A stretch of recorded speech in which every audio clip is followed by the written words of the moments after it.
وہی عمر جو پہلے مارتے تھے غریبوں کو، وہی فاروق امیر المومنین بنے، چہرے پہ نقاب پہنا، گلی سے گزر رہے، ایک بوڑھی اماں پریشان بیٹھی، عمر روک گئے، غلام سے کہنے لگی بوڑھی پریشان لگتی ہے، حضور پوچھ لیتے، فرمایا اماں اندر آ جائے، اماں کہنے لگی جاؤ دوڑو اپنا کام کرو، کہا تیری مہربانی آنے دے، جب ضد کی تو کہنے لگی آ جاؤ، حضرت عمر اندر گئے، نقاب ہے چہرے، اماں کیوں پریشان ہو؟ کہنے لگی عمر سے بڑی شکایت۔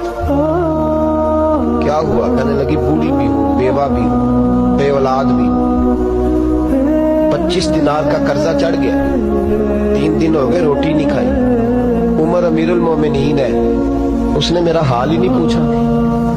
حضرت عمر کہنے لگے اماں عمر کو کیا پتا تو اس حال میں ہے؟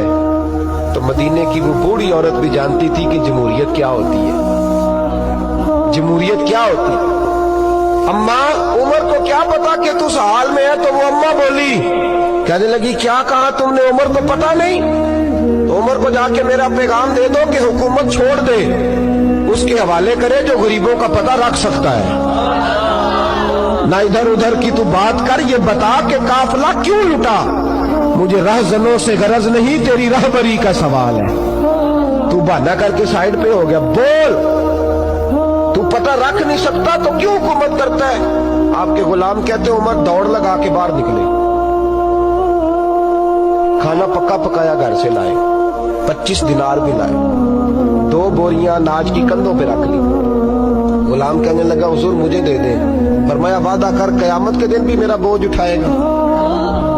حضور میں نہیں اٹھا سکتا۔ عمر لائے، اس بوڑھی اماں کو 25 دینار دیے، 2-3 مہینے کا راشن دیا، کھانا کھلایا۔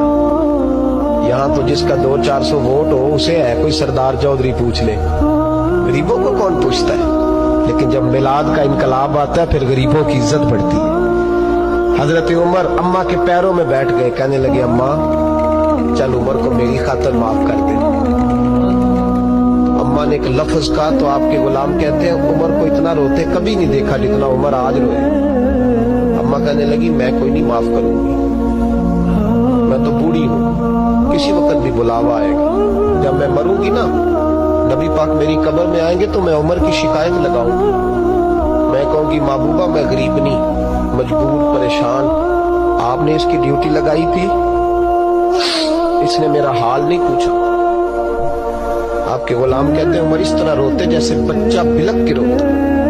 کہنے لگے اماں اس طرح نہ کرنا، عمر بڑا کمزور ہے، وہ بڑا کمزور ہے، وہ یہ شکایت نہ لگانا، عمر بڑا ماڑا ہے، حضور کا سامنا نہیں کر سکے۔ اماں کہنے لگی نہیں میرا دکھ ہی بڑا ہے، میں عمر کی شکایت لگاؤں گی۔ حضرت فاروق اعظم منت کرنے لگے تو بوڑھی کہنے لگی چل تیری خاطر عمر کو معاف کیا۔ حضرت عمر کہنے لگے مجھے لکھ کے دے، اماں کہنے لگی تم لکھ دو میں سائن کر دیتی ہوں۔ حضرت عمر نے لکھا فلاں بنت فلاں عمر سے ناراض تھی، پھر عمر نے راضی کر لی۔ وہ اماں دستخط کرنے ہی لگی تھی کہ مولا علی شیر خدا آ گئے، حضرت عبداللہ ابن مسعود آ گئے رضی اللہ تعالی عنہما۔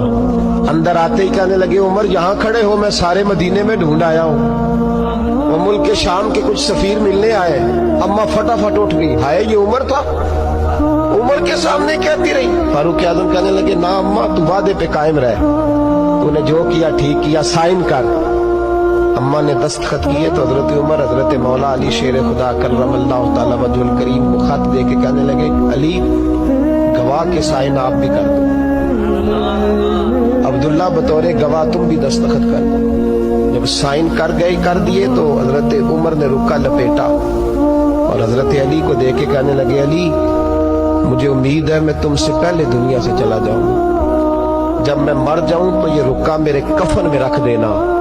میرے نبی نے اگر پوچھا عمر میری امت کا کیا کر کے آئے ہو تو میں رکا نکال کے عرض کروں گا مولا ایک بوڑھی اماں ناراض تھی، میں اسے بھی راضی کر کے آیا ہوں۔